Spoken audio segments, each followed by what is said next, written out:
The Snake Stone, a novel. By Jason Goodwin. Narrated by Stephen Hoye. Copyright 2007 by Jason Goodwin. This unabridged audiobook is published by arrangement with Farrar, Straus and Giroux, and was produced in the year 2009 by Tantor Media, Incorporated, which holds the copyright thereto. Chapter 1. The voice was low and rough, and it came from behind as dusk fell. "Hey, George." It was the hour of the evening prayer, when you could no longer distinguish between a black thread and a white one in ordinary light. George pulled the paring knife from his belt and sliced it through the air as he turned. All over Istanbul, muezzins in their minarets threw back their heads and began to chant. It was a good time to kick a man to death in the street. The grainy ululation swept in sobbing waves across the Golden Horn, where the Greek oarsmen on the gliding caiques were lighting their lamps. The notes of prayer rolled over the European town at Pera, a few lights wavering against the black ridge of Pera Hill. They skimmed the Bosphorus to Uskudar, a smudge of purple fading back into the blackness of the mountains, and from there, on the Asian side, the mosques on the waterline echoed them back. A foot caught George in the small of his back. George's arms went wide, and he stumbled toward a man who had a long face, as if he were sorrowing for something. The sound swelled as muezzin after muezzin picked up the cry, weaving between the city's minarets the shimmer of a chant that expressed in 1,000 ways the infirmity of man and the oneness of God. After that, the knife wasn't any good.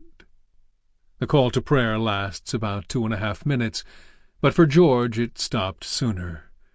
The sad-faced man stooped and picked up the knife. It was very sharp, but its end was broken. It wasn't a knife for a fight. He threw it into the shadows. When the man had gone, a yellow dog came cautiously out of a nearby doorway.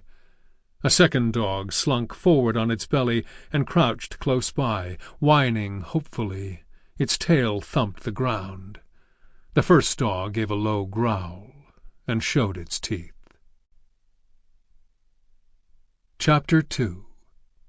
Maximilien Lefebvre leaned over the rail and plugged his cheroot into the surf which seethed from the ship's hull. Seraglio Point was developing on the port bow, its trees still black and massy in the early light. As the ship rounded the point, revealing the Galata Tower on the heights of Pera, Lefebvre pulled a handkerchief from his sleeve to wipe his hands. His skin was clammy from the salt air. He looked up at the walls of the Sultan's palace, patting the back of his neck with the handkerchief. There was an ancient column in the 4th court of the Seraglio, topped by a Corinthian capital which was sometimes visible from the sea, between the trees. It was the lingering relic of an acropolis that had stood there many centuries ago, when Byzantium was nothing but a colony of the Greeks, before it became a second Rome, before it became the navel of the world. Most people didn't know the column still existed. Sometimes you saw it, sometimes not. The ship heaved, and Lefebvre gave a grunt of satisfaction. Slowly the Istanbul shore of the Golden Horn came into view, a procession of domes and minarets that surged forward one by one and then modestly retired. Below the domes, cascading down to the busy waterfront, the roofs of Istanbul were glowing red and orange in the first sunlight. This was the panorama that visitors always admired. Constantinople, Istanbul, city of patriarchs and sultans, the busy kaleidoscope of the gorgeous East, the pride of 15 centuries. The disappointment came later. Lefebvre shrugged, lit another cheroot, and turned his attention to the deck. 4 sailors in bare feet and dirty singlets were stooped by the anchor chain, awaiting their captain's signal. Others were clawing up the sails overhead. The helmsman eased the ship to port, closing in on the shore and the countercurrent that would bring them to a stop. The captain raised his hand. The chain ran out with the sound of cannon fire, the anchor bit, and the ship heaved slowly back against the chain.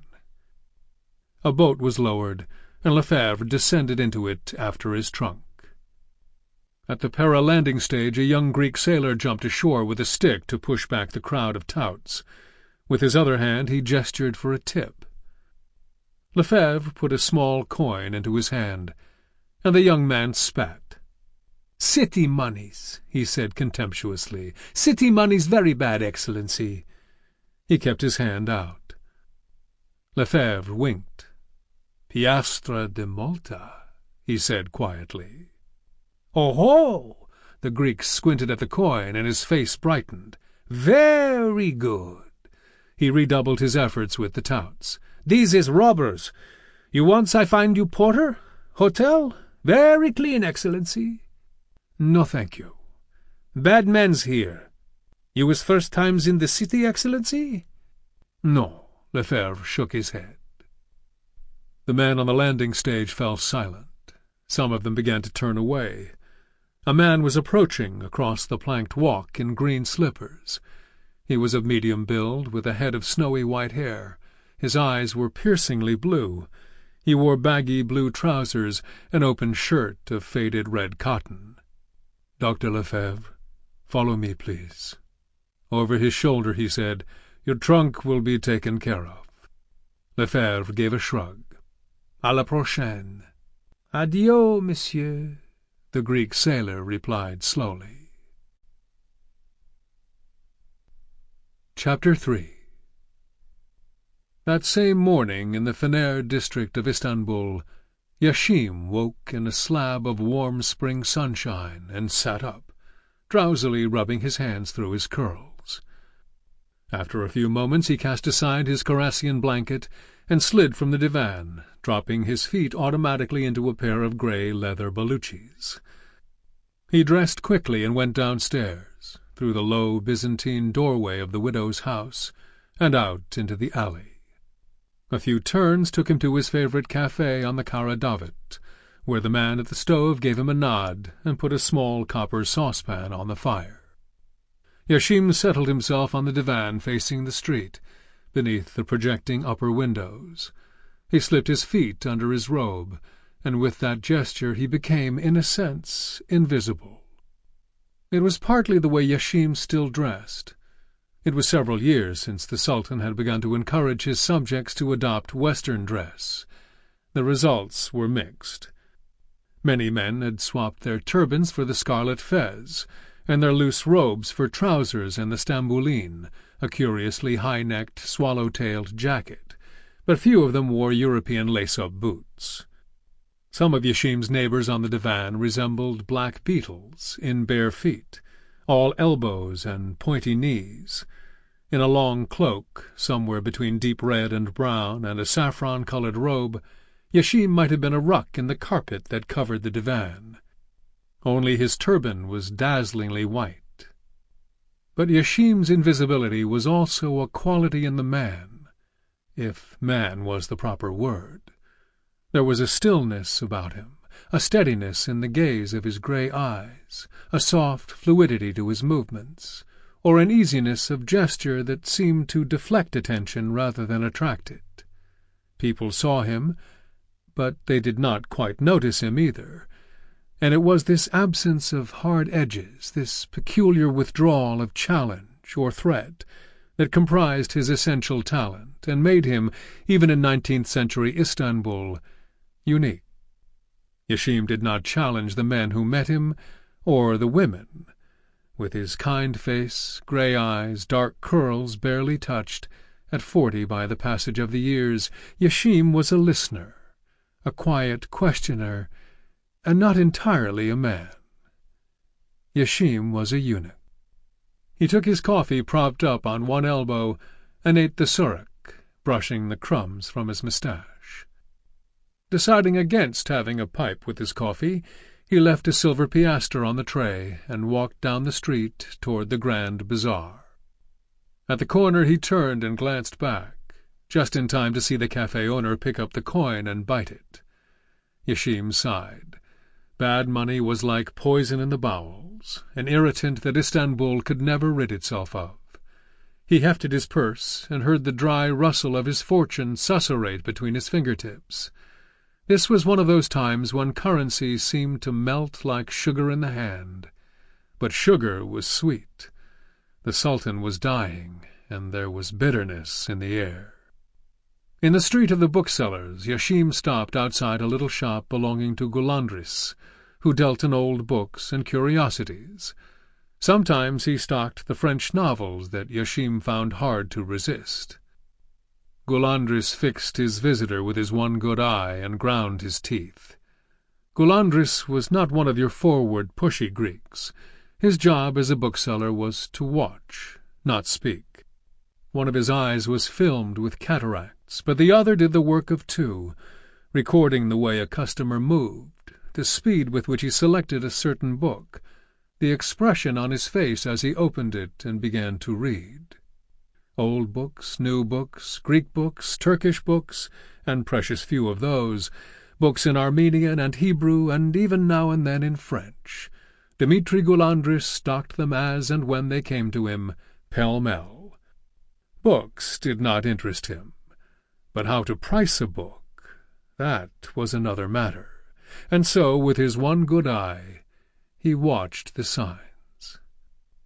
But the eunuch, he was good, very good.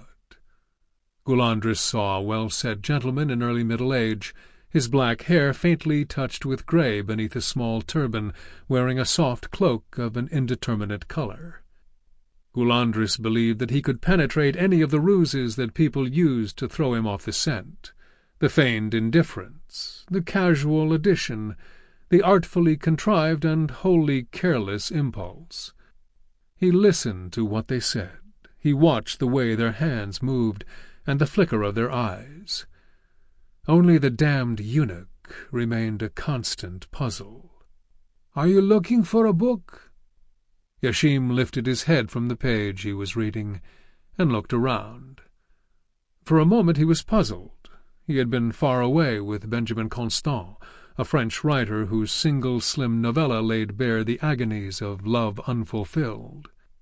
Adjusting his gaze, Yashim found himself in the familiar cubbyhole in the Grand Bazaar, with the walls lined with books from floor to ceiling, the dim lamp, and Gulandris himself, the bookseller, in a dirty grey fez, cross-legged on his stool behind a Frankish desk. Yashim smiled. He was not going to buy this book, Adolphe.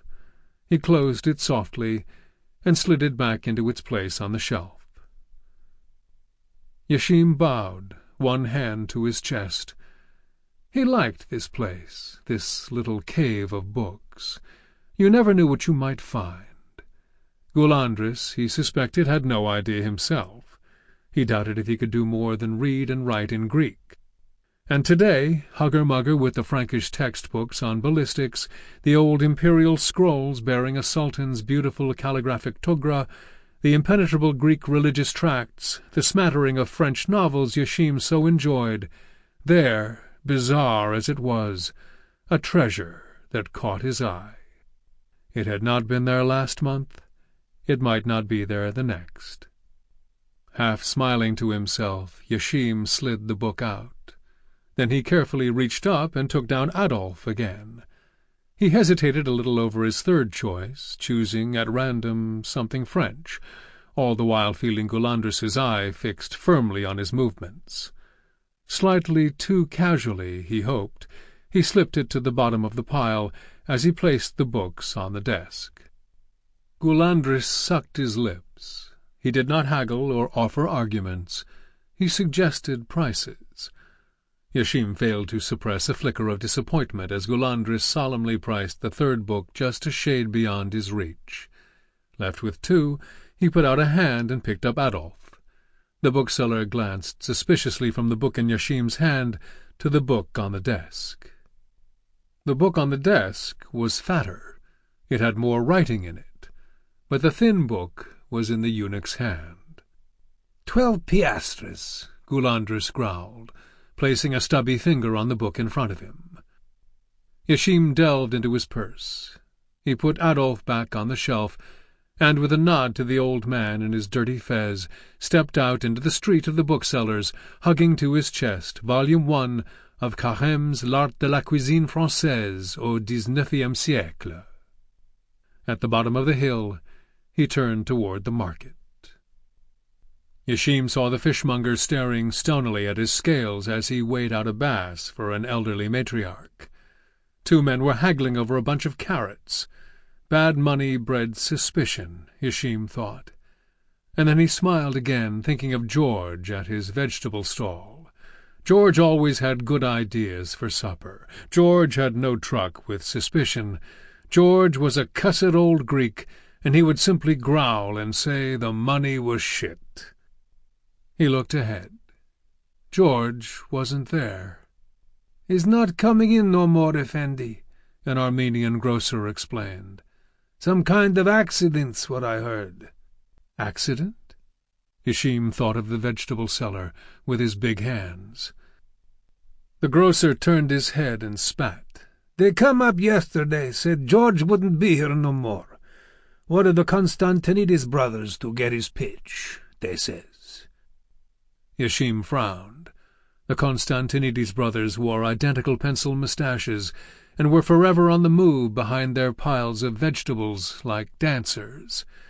Yashim had always stuck with George. "Effendi, what can we do for you today?" One of the brothers bent forward and began to arrange a pile of eggplants with quick flicks of his wrist. "Fasulia today at last year's price. 1 day only." Yashim began to assemble his ingredients. Constantinides weighed out 2 oka of potatoes and tumbled them into Yashim's basket, replacing the scoop on the scales with a flourish.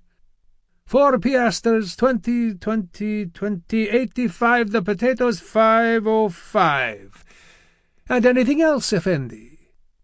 "What's happened to George?" "Beans today, yesterday's prices." "They say you're going to take over his pitch." 505, Effendi." "An oka of zucchinis, please." The man picked the zucchinis into his scoop. "I heard he had an accident. How did it happen?" "The zucchinis." As Constantinides tilted the scoop over Yashim's basket, Yashim gripped it by the edge and gently raised it level again. "I'm a friend of his. If he's had an accident, I may be able to help." Constantinides pursed his lips thoughtfully. "I can ask the Cadi," Yashim said, and let go of the scoop. The Cadi was the official who regulated the market. The zucchinis rained down into the basket. "Keep the change." The man hesitated, then scooped up the 2 coins without looking at them, and dropped them into the canvas pouch at his waist. 5 minutes, he said quietly. Chapter 4. Yashim stirred his coffee and waited for the grounds to settle. Constantinides tilted the cup against his lips. "We all got a choice. We don't want aggravation, see?" "Yes. Is George all right?" "Maybe. I don't ask." "But you'll take over his pitch." "Listen, this was between them and George. Keep us out of it. I'm talking to you because you was his friend." "Who are they, then?" The man pushed his coffee away and stood up. "A little piece of everything, that's all." He bent down to pick something off the ground, and Yashim heard him whisper, "The hetira. I'd leave it, Effendi." He walked back to his stall, leaving Yashim staring at the shiny, thick dregs in his coffee cup, wondering where he had heard that name before. Chapter 5. Istanbul was a city in which everyone, from sultan to beggar, belonged somewhere, to a guild, a district, a family, a church or a mosque. Where they lived, the work they did, how they were paid, married, born or buried, the friends they kept, the place they worshipped, all these things were arranged for them, so to speak, long before they ever balled their tiny fists and sucked in their first blast of Istanbul air, an air freighted with muezzins, the smell of the sea, the scent of cypresses, spices, and drains. Newcomers, foreigners especially, often complained that Istanbul life was a sequence of divisions. They noticed the harem arrangement of the houses, the blank street walls, the way tradesmen clung together in one street or a section of the bazaar. They frequently gave way to feelings of claustrophobia. Stambouliots, on the other hand, were used to the hugger-mugger atmosphere of warmth and gossip that surrounded them from the cradle and followed them to the grave. In the city of belonging, Yashim well knew, even the dead belonged somewhere. He ran his thumb along the table's edge. It occurred to him, not for the first time, that of all Istanbul he might be the exception which proved the rule. Sometimes he felt more like a ghost than a man. His invisibility hurt him. Even beggars had a guild that promised to provide their burial at the end. The ordinary eunuchs of the empire, who served as chaperones, escorts, guardians, they were all, in that sense, members of a family. Many belonged to the greatest family of all, and lived and died in the Sultan's service. Yashim, for a spell, had served in the Sultan's palace too, but his gifts were too broad to be comfortably contained there, between the women of the harem and the secrets of the Sultan's inner sanctum. So Yashim had chosen between freedom and belonging, and a grateful Sultan had bestowed that freedom on him. With freedom had come responsibilities, which Yashim worked hard to fulfill, but also loneliness. Neither his condition nor his profession, such as it was, gave him the right to expect to see his own reflection in a pair of eyes. All he had were his friends. George was a friend. But what did he know about George? He didn't know where he lived. He didn't know where he'd met his accident. But wherever he was, alive or dead, someone in the city knew. Even the dead belong somewhere.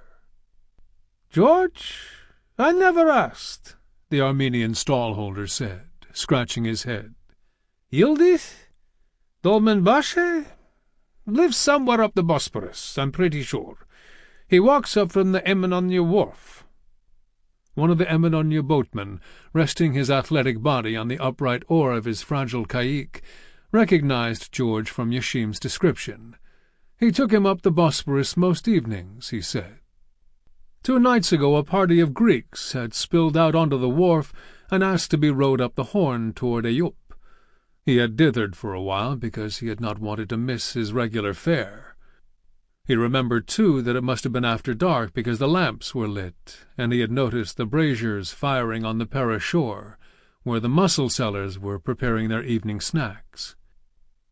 Yashim offered him a tip, a pinch of silver, which the boatman palmed without a glance, politely suppressing a reflex that was second nature to most tradesmen in the city. Then Yashim retraced his steps toward the market, wondering if it was in one of these narrow streets that George had met with his accident.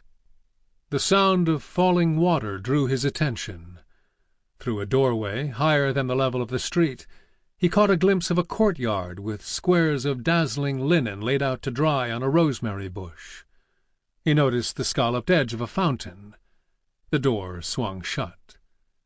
But then Yashim knew where George might most likely be found. Almost 10 years after the Sultan had told his people to dress alike, George stuck to his traditional blue brimless cap and black slippers that defined him as a Greek. Once, when Yashim had asked him if he was going to adopt the fez, George had drawn himself up quite stiffly. "What? You thinks I dresses for sultans and pashas all of my life? Pah! Like these zucchini flowers, I wears what I wears because I ams what I ams." Yashim had not asked him about it again, nor did George ever remark on Yashim's turban. It had become like a secret sign between them, a source of silent satisfaction and mutual recognition, as between them and the others who ignored the fez and went on dressing as before. The door on the street gave Yashim an idea. A church stood on the street parallel with the one he was strenuously climbing toward the market. A group of discreet buildings formed a complex around the church, where nuns lived in dormitories, ate in a refectory, and also ran a charitable dispensary and hospital for the incurably sick of their community. If his friend had been found on the street after his accident, it was to this door, without a shadow of doubt, that he would have been brought, thanks to his blue cap and his black Greek shoes. But the door remained closed, in spite of his knocking, and in the church, when he finally reached it, he had to overcome the suspicions of a young papa, who was doubtless bred up in undying hatred for everything Yashim might represent: the conqueror's turban, the ascendancy of the crescent in the holy city of Orthodox Christianity, and the right of interference.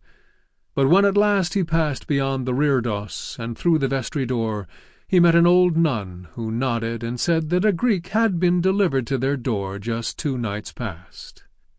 "He is alive, by the will of God," the nun said, "but he is very sick." The wardroom was bathed in a cool green light and smelled of olive oil soap. There were 4 wooden cots for invalids and a wide divan. All the cots were occupied. Yashim instinctively put his sleeve to his mouth, but the nun touched his arm and told him not to worry. There was no contagion in the ward. George's black slippers lay on the floor at the foot of his cot. His jaw and half his face were swathed in bandages, which continued down across his shoulders and around his barrel-shaped chest. One arm, his left, stuck out stiffly from the bedside, splinted and bound. His breathing sounded sticky. What Yashim could see of his face was nothing more than a swollen bruise, black and purple, and several dark clots where blood had dried around his wounds. "He has taken a little soup," the nun whispered. "That is good. He will not speak for many days." Yashim could hardly argue with her. Whoever had attacked his friend had done a thorough job. Their identity would remain a mystery, he thought, until George recovered enough to speak. The hetaira. What did it mean? While the nun led him out through the tiny courtyard, Yashim told her what he knew about his friend. He left her with a purse of silver and the address of the café on the Karadovet, where he could be found when George regained consciousness. Only after the door had closed behind him did he think to warn her of the need for discretion, if not secrecy. But it was too late, and probably didn't matter. For George, after all, the damage was already done. Chapter 6. Maximilien Lefebvre stepped lightly from the caïque and made his way up the narrow cobbled street, carefully avoiding the open gutter, which ran crookedly downhill in the middle of the road. Here and there his path was barred by a tangle of nets and creels, set out to mend. Then he would vault over the gutter and carry on up the other side, sometimes stooping to pass beneath the jettied upper floors of the wooden houses, which tilted at crazy angles, as if they were being slowly dragged down by the weight of the washing line strung between them. Old women dressed from head to toe in black sat out on their steps, their laps full of broken nets. They regarded him curiously as he passed by. Ortaköy was one of a dozen or so Greek villages strung out along the Bosphorus between Pera and the summer houses of the European diplomats. They had been there 2,000 years ago and more, when Agamemnon had assembled fleets, as Homer sang. Greeks from the Bosphorus had manned the ships that sailed against Xerxes 4 centuries before Christ. They had ferried Alexander the Great across to Asia when he took his helots on their legendary campaigns in the East. An Ottoman pasha, Lefebvre recalled, had explained that God gave the land to the Turks, and to the Greeks he left the sea. How could it have been otherwise? 400 years after the Turkish conquest, the Greeks still drew a living from the sea and the straits. They had been sailing these waters while the Turks were still shepherding flocks across the deserts of Asia. The thought made Lefebvre frown. Foreigners seldom visited the Greek villages, in spite of their reputation for good fish. Before long Lefebvre found himself with a tale of curious small boys, who shouted after him and pushed and shoved one another while their grandmothers looked on. Some of the smaller boys imagined that Lefebvre was a Turk, and all of them guessed that he was rich. So when Lefebvre... Sample complete. Ready to continue?